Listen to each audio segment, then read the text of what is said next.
Այսօր զրուցում ենք միջազգայնագետ Հայաքվե քաղաքորդի անդամ Արմեն Մանվելյանի հետ, շնորհակալություն, որ մեր հյուրն եք։ Ես եմ շնորհակալ հրավերքի համար։ Պարոն Մանվելյան, Նիկոլ Փաշինյանը հայտարարում է, որ ԵԱՏՄ-ն դե ֆակտո կազմաքանդված է եւ հայկական ապրանքների արգելքը կարող է լինել ԵԱՏՄ վերջի սկիզբը։ Սակայն միևնույն ժամանակ պնդում է, որ Հայաստանը ԵԱՏՄ-ից դուրս գալու պլան չունի։ Ինչպես է գնահատում այս հայտարարությունը նախ եւ ձեր գործընկերներից մեկը հայտարարում է, որ եթե Հայաստանը դուրս գալու պլան չունի, միթե Ղազախստանը կամ Կիրգիզիան են փլուզելու ԵԱՏՄ-ն հայկական ապրանքների պատճառով։ Նայեք, հենց իր այս արտահայտության մեջ երկու իրար հակասող բան կա։ Եթե ինքը փլուզման սկզբում է, ապա ինչու է Հայաստանը պատրաստվում մնալ այդ փլուզվող կառույցի տակ։ Հակառակը պետք է օր առաջ դուրս գա։ Եթե միջ չունի դուրս գալու, ապա այդ դեպքում ոնց է ինքը փլուզում։ Նայեք, խնդիրը հետևյալն է, ԵԱՏՄ-ը, երբ որ ինքը ստեղծում էր իր գաղափարի մեջ, ինքը պետք է դառնար այս երկրները, ովքեր անդամակցում են, որոշակի էներգետիկ համագործակցության կենտրոն, այսինքն էներգետիկ թեմաները, դա գազի, նավթի, էլեկտրաէներգիայի շուկաների միասնությունը պետք է այն հիմքը դառնար, որի վրա էլ կառուցվեր նրա տնտեսական զարգացումը։ Ինչու, որովհետև ԵԱՏՄ շատ անդամներ բավականին էժան գնով ունեն գազ, էլեկտրաէներգիա, նավթ, որը եւ առավելություն է միշտ տալի քեզ, որոշակի անկախություն է տալիս քո տնտեսությունը զարգացնելու համար։ Այդ համար տրամաբանությունը գլոբալ առումով սրա մեջ է։ Դուրս գալը կամ ԵԱՏՄ-ի դեմ քայլեր իրականացնելը, սա բերելու է նա, որ այդ ամբողջ ապրանքը սկսելու է թանկանալ։ Նույն այդ գազը, նույն այդ նավթը, նավթամթերքը եւ այլն, սա արդեն բերելու է ամբողջ քո շղթայական ռեակցիա եւ քո տնտեսության քայքայմանը, այլ ոչ թե ԵԱՏՄ-ի։ Հատկանշական է, որ Փաշինյանի այս կատեգորիկ խոսույթը հնչել է Պուտինի հետ հեռախոսազրույցից անմիջապես հետո։ Արդյոք Մոսկվան Հայաստանին եւ այս ճգնաժամը օգտագործում է որպես կատալիզատոր ԵԱՏՄ ներսում ավելի լայն աշխարհակարգային հարցեր լուծելու համար եւ նոր պայմաններ թելադրելու համար, ինչ եք կարծում։ Նայեք, սա շատ վտանգավոր ցուցիչ է Հայաստանը, որովհետև եթե հետևենք, ապա վերջին տարիներին Հայաստանի առաջ բոլորը պայմաններ են դնում։ Ադրբեջանը պահանջում է հանրաքվե անել սահմանադրությունը փոխել, Ռուսաստանը պահանջում է հանրաքվե անել, որոշել Եվրամիություն ես գնում թե ԵԱՏՄ ես մնում, Թուրքիան պահանջում էր հայկական կողմը հրաժարվի ցեղասպանության, Եվրամիությունը պահանջում էր, որպեսզի Հայաստանը հստակ կերպով դառնա հակառուսական ճամբարի երկիր, այսինքն Հայաստանի ինքնիշխանությունը այնքան է թուլացել, որ բոլորը պահանջներ են դնում։ Բայց սա արդյունքը նաև այսօրվա գործող ռեժիմի քաղաքականության է, որը օրենքի մակարդակով ընդունում է որոշում, որ ինքը դառնալու է Եվրամիության անդամ, անցյալ տարի մարտ ամսին օրենք ընդունեցին, այսպես կոչված Եվրամիության անդամակցելու։ Եվ միաժամանակ շարացված է։ Եվ միաժամանակ շարունակում են մնալ ԵԱՏՄ անդամ եւ դա համար սա հարցեր են առաջանում արտաքին խաղացողների կողմից վերջերս պետք է կողմնորոշվես։ Տեսեք, Պուտինը հայտարարեց, որ Եվրամիությանը ձգտելու հարցը պետք է լուծվի համաժողովրդական հանրաքվեով։ Մյուս կողմից Հայաստանի Սահմանադրությունն էլ պահանջում է, որ վերպետական կառույցների միանալու դեպքում պետք է հանրաքվե լինի։ Ըստ էության, ինչ եք կարծում, Մոսկվան Երևանին հիշեցնում է իր իսկ սահմանադրությունը, թե սա քաղաքական թակարդ է։ Նայեք, սա ավելի շատ քաղաքական հնարավորություն է Մոսկվայի համար, որոշակի ճնշում գործադրել Հայաստանի նկատմամբ, օգտվելով նորից գործում այսօրվա ռեժիմի քաղաքական սխալներից, իր երկակի խաղերից, էլի տարբեր աթոռների նստելու իրեն թվացial այդ հմտություններից, ինչը բերում է նրան, որ մի կողմից կանգնում հայտարարում են, որ եվրոպական շուկան 400 միլիոնանոց մեր համար բաց է, բայց հետո չգիտես ինչու է 400 միլիոնանոց շուկա ոչ մի ապրանք չի գնում, կամ եթե գնում են ինչ-որ չնչին թվով, որը էական ազդեցություն չի ունենում։ Այսինքն մեզ կտրում են մեր հիմնական շուկաներից, միաժամանակ չտալով դրան այլընտրանք։ Եթե իրանց համար իսկապես եվրոպական շուկան կարևոր էր,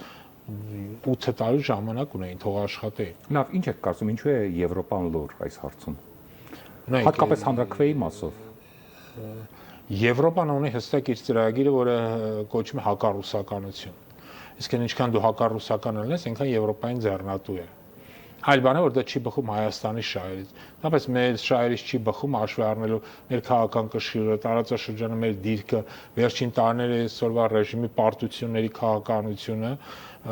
լինել հակա ինչ որ մեկի դեմ, նույն հակա Արևմուտք, հակա Ռուսաստան, հակա Իրան, ցանկացած այս հական բերելու է քո դիրքերի ել ավելի թուլացմանը։ ու ցավոք սրտի, սակայն սրանք իրանք ընտրել են հակաների քաղաքականություն, ինչը բերում է Հայաստանի ինքնիշխանության այս խղճուկ վիճակին ու անկմանը։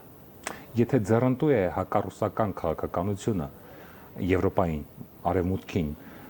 ինչու Արևմուտքը այսօր որևէ հայտարարություն չի անում,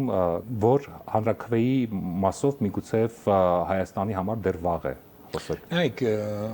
սկզբունքորեն ինքը մի քանի տենց հայտարարություն արել է, անձինս օրինակ երբ որ իրենց ղեկավար Ուրսուլա ֆոն դեր Լայնը Հայաստանում էր ասում էր, որ մեր շուկան ձեր համար բաց է։ Սա ինչ որ առումով հակառուսական հայտարարություն է, որ բարձր հանրաքվեի մասով։ Չէ, հասկանում եմ հանրաքվեի մասով։ Հանրաքվեի մասով իրենց առանձնապես հետաքրքիր չի։ Նայեք, բոլոր ուզում են Հայաստանին օգտագործել։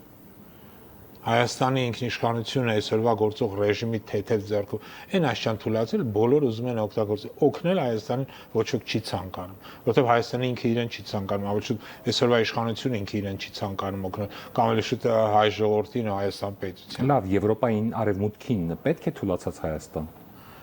Իսում արևմուտքը ամեն բացարձակ մեկ Հայաստան ինչ վիճակում կլինի։ Ինչ որ առումով իհարկե թույլատրած Հայաստան պետք է չմոռանանք։ Պետք է որպես տարանցիկ երկիր։ Գազը, էներգակիրները Եվրոպա հասնելու համար։ Ոչ էլ առանձնապես տարանցիկ երկիր է պետք։ Իա պետք է Հայաստանը թույլատրած, որը ըստ իրենց պատկերացում դուրս լինի ռուսական ազդեցության գոտուց, այսպես չլինի ռուսական բանակ, ռուսական սահմանապանը, դե չէ, իսկ մնացած դե Հայաստանը այդ ինչ կլինի, արդեն իրենց համար բացարձակ երկրորդական։ Կա կարծիք, որ Հայաստան հայ-ռուսական ճգնաժամը վաղուց դուրս է եկել լոլիկ ծիրան,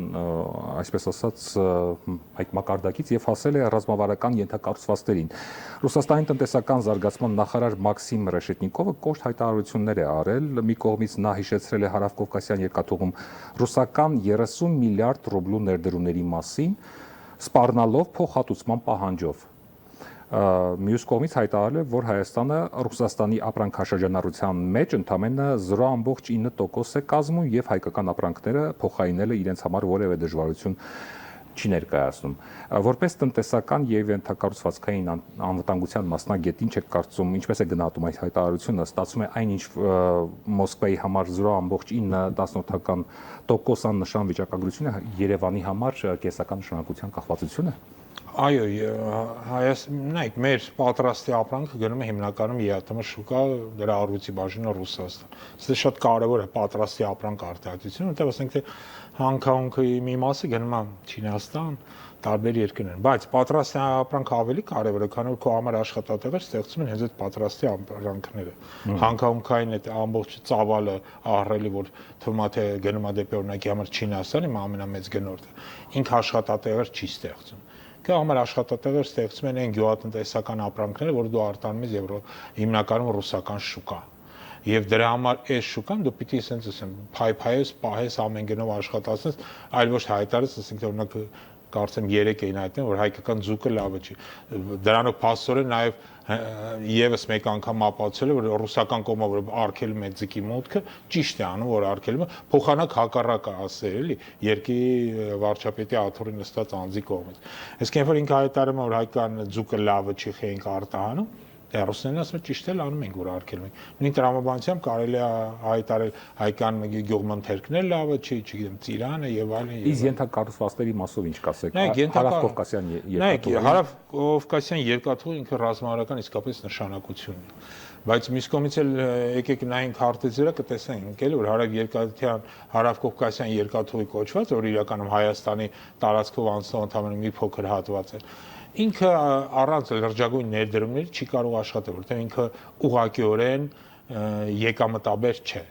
Այսինքն դու չես կարող այդ վերցնես, աշխատացնես եւ դրա վրա փող աշխատես, առավելևս հիմա։ Դեռ ասենք թե մի 4-5 տարի առաջ հնարավոր էր, որտեղ ասենք թե դրա ծավալի մի հսկայական մասը ապահովում էր օրինակ համար զոդի հանքավայրը, որը աշխատում էր ամբողջ տապով եւ մոտապես տարեկան 1.5 միլիոն տոննայի ապրանք էր ապահովում։ Հիմա քանի որ սրանց էլի թեթև ձեռքով այդ հանքավայրը համարյա թե կանգնած է, աշխատում էր հնարավորության 10-ից 20%-ի չափով, ինքը Հարավկովկասյան երկաթգիծը, այսինքն հայկական երկաթգիծը, ընդհանրապես եկամտաբեր չէ։ Հա, իրանք կարող են վերցնել, բայց կարան աշխատացնել, կարան այդ ներդրումները Իսկ Ռուսաստանի փոխհատուցման պահանջի մասով ինչ կասեք Ռեշետիկովի հայտարարությունը։ Նայեք, գիտեք, սա արդեն 30 միլիարդ ռուբլին։ Սա կոնցեսիոն պայմանագրի պայմանները պետք է նայենք ինչով է տրված։ Օրինակ ես գիտեմ, որ կոնցեսիոն պայմանագիրը, որ տրված է այդ համաձայնագրով, որ տրված է ռուսական կողմին, օրինակ պահանջ է դրված, որպեսզի ոչ մի աշխատատեղ չպիտի փակվի։ Դա բան այնտեղ մեծ մոտ 3000 մարդ է աշխատում։ Օրինակ շատ մասնագետներ ինձ ասում են, շատ գրագետ այդ 3000 մարդու կարիք չունի, էլի հայկական երկաթգիծը լավագույն դեպքում 2000-ին կարելի է անել, բայց ռուսական կողմը պահում է այդ պայմանագրի համաձայն։ Եթե դու վաղը հրաժարում ես ռուսական կողմից, ումա պետք ով է գալու դա, որպես կոնցեսիոն կառավարում վերցնի դեռ մի հատ ներդրում անի, որովհետև նորից առանց ներդրումների ինքը չի կարող աշխատի։ Իրա մեջ անընդհատ պետք է ներդրումներ ան։ Այլ բան է, եթե դա ահռել մի երկաթգիծ լիներ, որը մեծ եկամուտներ բերի, բայց ինքը եկամուտ չբերող ծախսատար բան է։ Մենք այդ կամ բյուջեից պիտի ծախսարվեր, կամ տրվել է ռուսական կողմին, որը այդ ծախսը անում է։ Օրինակ, հիմա անցյալ տարի որ ջրհեղեղ եղավ Ալավերդում, իրանք եկան իրենց հաշվին, իրենց մասնագետների միջոցով ամբողջովին այդ համակարգը վերանորոգեցին, առանց հայկական կողմին մի կոպեկի պահանջ դնելու։ Ով անելու դա, եթե Ասվածչյանի մի հատ ջրհեղեղ, Ասվածչյանի մի հատ խնդիր առաջացա, որ պետք է ոչ մասնագետներ ունենք ցավոք սրտի, ոչ ինժեներներ ունենք այդ դրա գծով, որովհետև եթե ունենք, այսինքն նախկինում ունենք, հիմա դրանք բոլորը մեծացել է եւ այլևս այն տարիքի Եվրոպական ինչ որ կազմակերպության, եթե կառավարման հանձն են։ Եվրոպական ցանկացած կազմակերպություն կգա կվերցնի, եթե ինքը դից օգուտ ունի։ Այսինքն եթե ինքը եկամտաբեր է, քաղաքական նպատակահարմարությունից ելնելու, իրանք երբեք չեն գալ եւ չեն վերցնի։ Նորից եմ գրում, ցանկացածը կվերցնի, ով որ հասկանա, նստի հաշվի, որ տնա դրա մեջ եկամտաբերություն կա։ Օրինակի համար ես համոզված եմ, եթե վերցնեն, ապա առաջին բանը որ կանեն, աշխատողների 60-ից 70%-ին կհեռացնեն աշխատանքից, որովհետև կասեն, այսքան աշխատող չեն կարող պահել։ Ռուսական կողմը պահում էր, որովհետև կոնցեսիոն պայմանագիրը այդ պահանջը դնում էր, բայց իրենք հրաժարվեն դրանից անել եւ այլ, այսինքն ինքը բավական լրջագույն խնդիրներ է միայն բերելու Հայաստան, ոչ մի օգուտ։ Իդեպ արևմուտքը լուր է նաև Հայաստանում տնտեսական եւ քաղաքական վերաբաշխումների ֆոնին, արևմտյան բևերը լռում է սեփականության իրավունքի խախտումների մասին, տնտեսությունը դառնում է քաղաքական վեճերի զո, մինչդեռ արևմուտքի համար գիտենք, որ սեփականության իրավունքը սրբության սրբոց է, ինչպես ասում են, ինչու է այդ նույն արևմուտքը, որի համար սեփականության իրավունքի ոտնահարումը դա սրբություն է, այսօր լուր։ Նայեք, սա երկու խնդիր կա։ Առաջինը, քանի որ արևմուտքը պատերազմի մեջ է Ռուսաստանի հետ, ինքը շատ հարցերում է սկսել աչք փակել։ Նույն ասենք թե եկեղեցու դեմ սրանց պատերազմի ժամանակ ոչ մի արձագանք չեղավ, կամ եղավ շատ այս թեթև զգուշ։ Հիշենք նույն Ուկրաինայում ընդհանրապես արգելեցին ուղղափառ եկեղեցու գործունեությունը եւ նորից ու շատ եպիսկոպոսների ձեռփակալեցին չնայած Հայաստանում նույնն էլ այդ սեփականության է, իսկապես սեփականության իրավունքը արևմուտքում սրբության սրբոց է, բայց հատկապես Միացյալ Նահանգներում, բայց այդ ամենը իրանք աչքը փակում են, որովհետև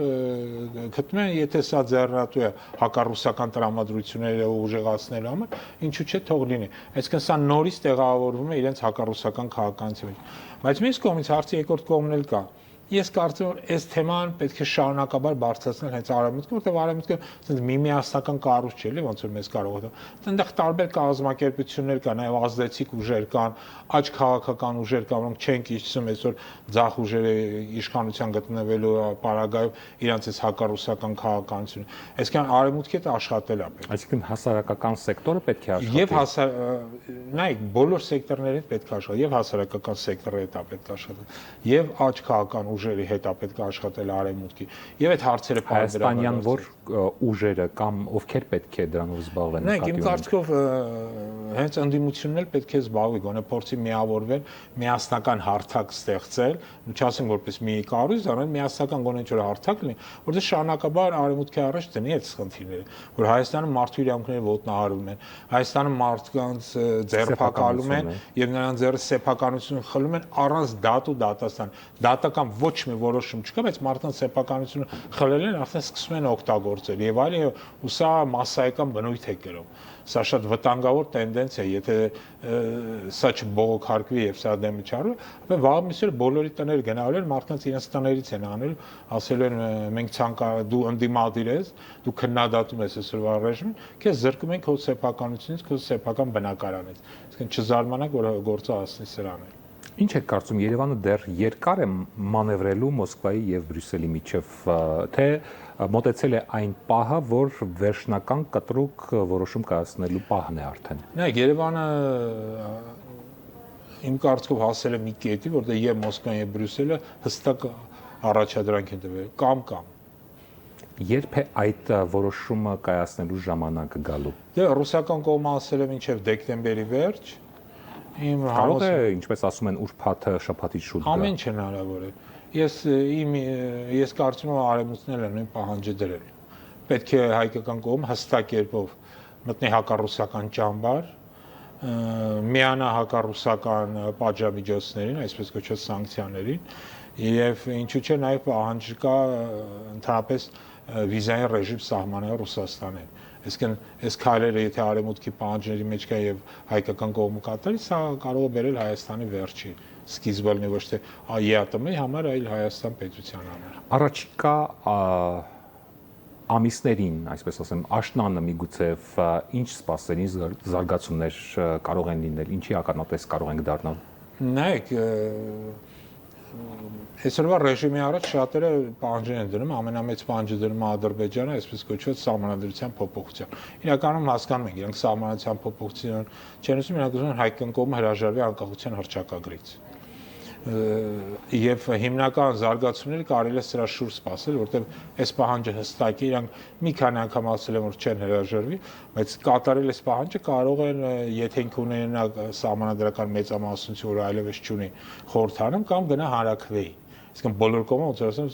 այսօր Հայաստանին հանրաքվե պահանջելու այս տենդենսի մեջ են։ Կարող են արդյոք Ինչը պահանջում են նաև սահմանադրությունը, մեր երկրի սահմանադրությունը։ Հիմա արդյոք կարող են սրանք գնան հանրաքվեի։ Չէ, վերջերս կասեն դուք ընտրություններին, չգիտեմ, 700,000-ից ավելի իբրե ձեն եք հավաքի։ Դե գնացեք, ուրեմն իրականացեք, բերեք այդ 700,000 մարդ։ Ինչ եք կարծում, օրինակ, ինչու Հայաստանը վախենում է, տպավորություն է, թե վախենում է հանրաքվեից, ինչու է վախենում։ Վախենում է հանրաքվեից, որտեղ հանրաքվեի պահանջները շատ ավելի բարդ են, քան ընտրությունների։ Հանրաքվեներին բերել մարդկանց շատ ավելի դժվար է, քան ընտրության։ Եվ որպես կանոն Հայաստանում բոլոր հանրաքվեերը բացառությամբ անկախության հանրաքվեից բոլորը տապալվել են, բոլորը։ Հետո մարդիկ ուղղակի չեն գնել այդ հանրաքվեի։ Եվ սա գբերի խոշորագույն տապալման եւ ինչ որ առումով նաեւ ցույց կտա, որ իրանց այսպես կոչված ընտրությունների մաղթանակը կասկածի տակ կդնի եւս մի անգամ։ Չէ, մենք չենք տակցում ընդդիմությունը ասում, որ տեղ ունեցում մասսայական կեղծարարություն, այս դեպքում որ մարդիկ չգան։ Իշխանությունն էլ է դա ասում։ Հա, բայց հակառակ կողմին մատնացույց անելով։ Այսինքն տեսնում ենք էլի, որ իրենք դրանից իսկապես այդ համակարգից այսքան հանրաքվե գնալուց լրջագույնս վախենում են։ Շնորհակալություն մեր հարցերին պատասխանելու համար։ Մենք զրուցում էինք միջազգայնագետ Հայաքվեի քաղխորհրդի անդամ Արմեն Մանվելյանի հետ։ Սա այս եթերաշրջանի վերջին հաղորդումն էր, նոր եթերաշրջանում կհանդիպենք արդեն նոր թեմաներով։ Ցտեսություն։